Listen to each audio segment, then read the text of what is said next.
Hello అండి, welcome to Mahalakshmi finance and investments. ఈరోజు topic ఏంటంటే ఎడ్యుకేషన్ లోన్స్ గురించి.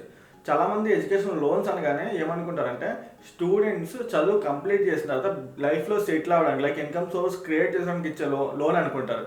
కానీ ఇది స్టూడెంట్స్ చదువుకోవడానికి ఇచ్చే లోన్ అనమాట.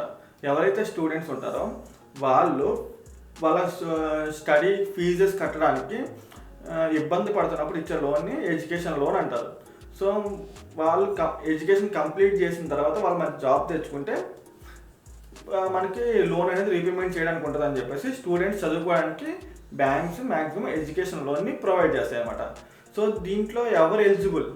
సో దీంట్లో బేసిక్గా ఎలిజిబుల్ ఎవరంటే ఎవరైతే స్టూడెంట్స్ బోర్డ్ ఆఫ్ స్టడీని కంప్లీట్ చేస్తారు, లైక్ 10th ఇంటర్ లేకపోతే పాలిటెక్నిక్ ఇలాంటి స్టడీ కంప్లీట్ చేసి యూనివర్సిటీ స్టడీస్కి వెళ్తారు, like degree, PG, MBA, BTech, MTech ఇలాంటి